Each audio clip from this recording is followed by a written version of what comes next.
everyone, this is part 2 of the Tapestry Conference YouTube videos I'm producing, if you want to call it producing. I know they're a little bit rough, but at least it's something that you can refer back to. And as I said in the comments, you are more than welcome to show other staff members or students these videos if you think they'd help. Maybe they wouldn't.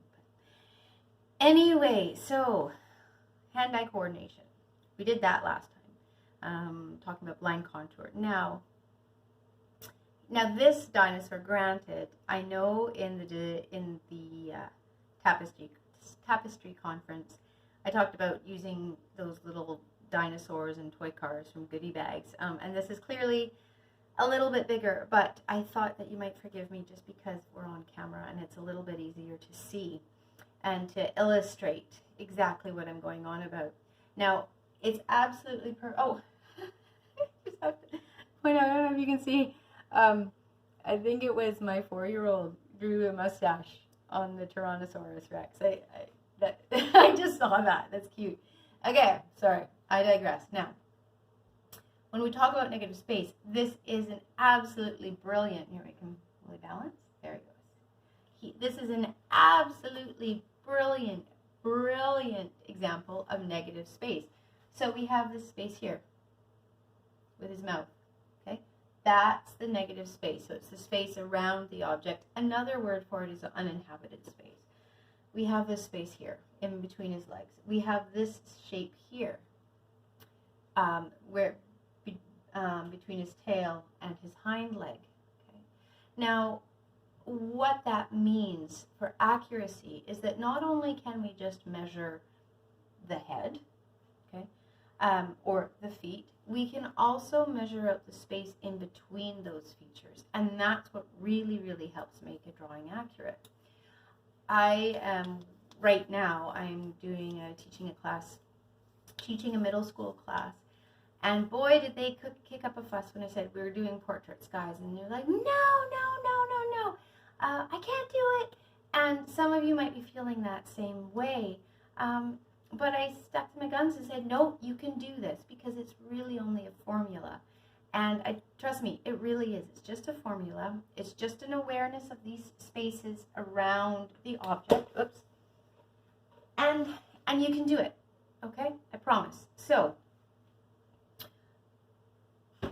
truthfully, to finish a drawing that's in proportion is going to take longer than anyone's attention span could manage.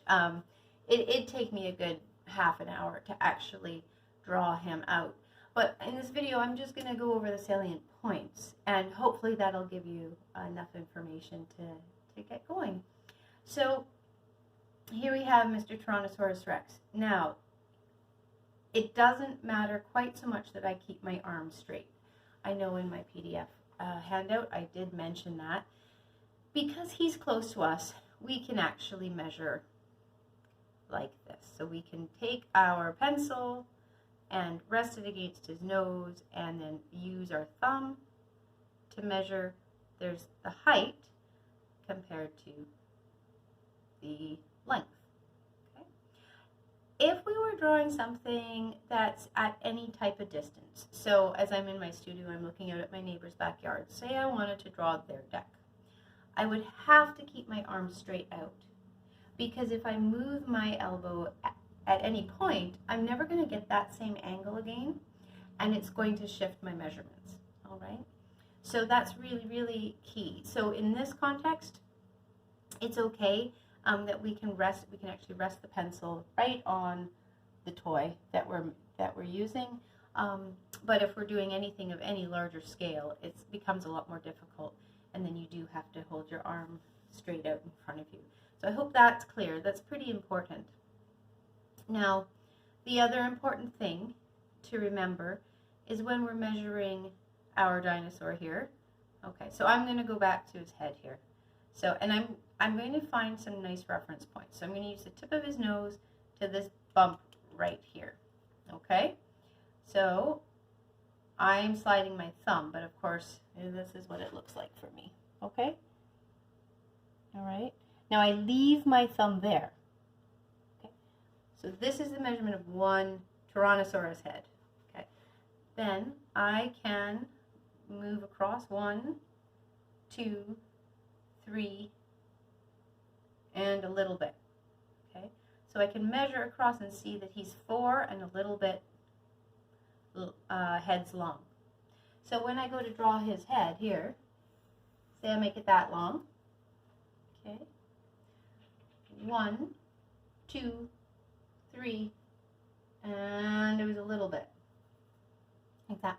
So I know his total body length is going to be here, somewhere along this line. Okay.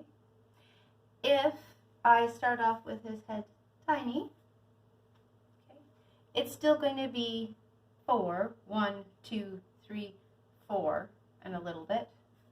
Let me measure again. Never ever hesitate to measure again. Let's measure again. Okay, so there's 1, 2, 3, 4. Oh, okay. Let me try. 1, 2, 3, 4, and a little bit. You see where I'm having troubles here, because this is so far out in left field. Okay, this isn't anywhere close.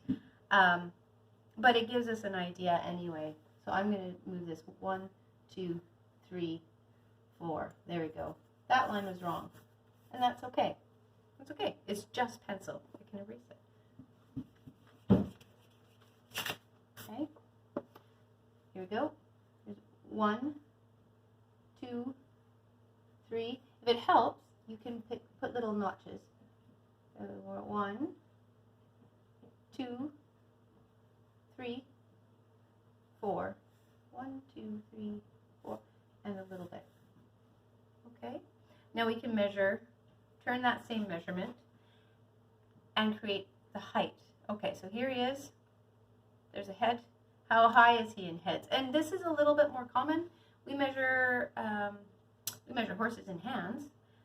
Do we not? So a horse can be 17 hands high, and I believe that was literally a hand. Okay, so here's 1, 2. Okay, so that's really interesting to me, because you see how his head, 1, 2. Let's measure that again. Okay, there's his head. See that? I'm happy with that. 1, 2.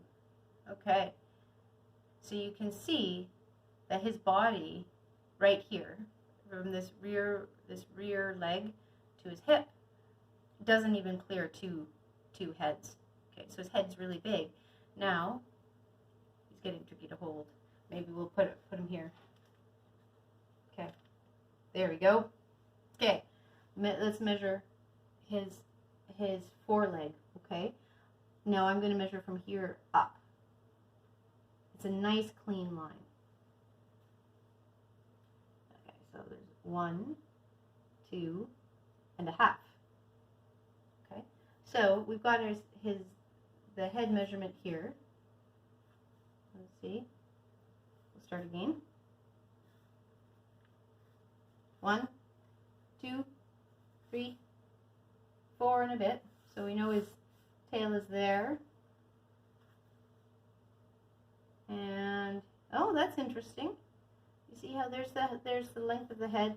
Even with an open jaw, it's not as big. And I hope you can see that. So this is a way of comparing. Okay. So if that's like that, then this open jaw is like that. Okay. And then let's see. 1, 2. Oh, that's tricky. 1, 2, and a little bit. 1, 2, a little bit. So now, with all these notches that I hope you can see, we have the width of the head. We know that his mouth is somewhere around here. Okay. We can check at the angle. You can check the angle here. You can see it's pretty straight. And it's this middle part. Don't even have to worry about the middle part yet. And then we know the bottom is here. Okay, then we can carry on. What we start to do now, this is going to be a long video. Just sit down, have a cup of tea. Now we start to look at the angles. So if you imagine this is part of a grid, and then you can better see the angles. You see that? It's really clear when it's against the white. We can really see this. There he is. Okay. So we know this comes down.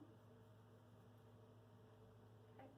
And we could even measure how far from this bump to this curve. How far is it? Okay. Can you see? It is, so there's our measurement. 1, 2, so it's half. Does everyone see that? I'll do that again. So from this curve here to this bump, okay, 1, 2. So here's our Tyrannosaurus, there's half. There we go. I got it in the right spot. Okay? And then we carry on. Is his back? Don't lose my sketchbook. Is his back flat? Is it really slanted? Does it go down like that? Does it go like that? We want to determine this angle. Okay? So again, we can hold our pencil straight, and then you can really see, if you look at the white between the pencil and his back, you can really see that. So that's almost like it was my pencil. So here's his back. And then his tail has to drop off somehow. Or tail doesn't drop off. You know what I mean. Okay. You can come down like that. Okay. Not too bad. All right. And then we carry on. So then we just keep measuring away. We can measure this here is his hip. Okay. And we want to make sure that we've got the length of his legs right. So how high was it compared to heads? It was 1, 2. I actually remember that. 1, 2. There we go. Okay. So we know his feet are going to be here. We established that already. Okay. We can start to look at that negative space here. Look at this space here. Don't even worry about his little funny little arms.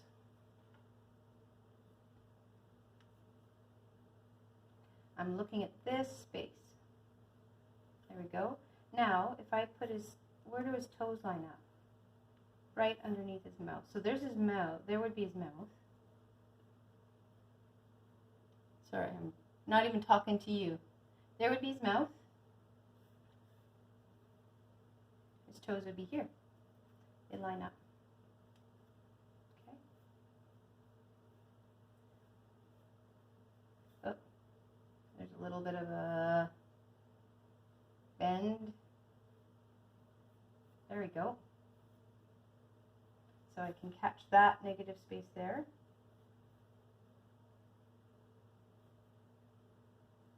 Look at this angle here. Look and see how thick his thigh is. It's pretty thick. Let me go there. Look at this negative space here.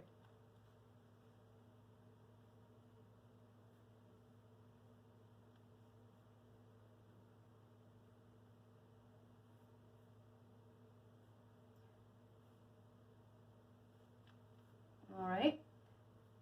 And then look at the thickness. Now I'm holding it, but we can see the tail here. There. And then his little arms. Watch this space here. How big is this space? Maybe you can't see that. I'm concerned. How big is this space from here to here compared to from here to here? Okay. We don't want to have the arms too high, nor do we want them too low. And we want to check where they come out. Okay. Do they come out at the elbow? Are they like straight out in front? So we really want to be aware of that. Look at this negative space. There's his poor little arms. There's his face. So notice I left his head. I left that to the end. Essentially, I made sure I was measuring it, Oh, his eye's there. That's the bump. There's his teeth. There. Bring that down a little bit.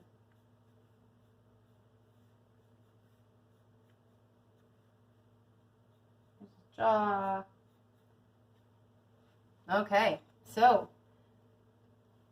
very quickly, but pretty accurately, you've got a Tyrannosaurus Rex drawing.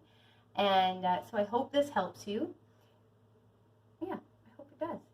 If you have any questions at all, never hesitate to message me and I will try my best to help.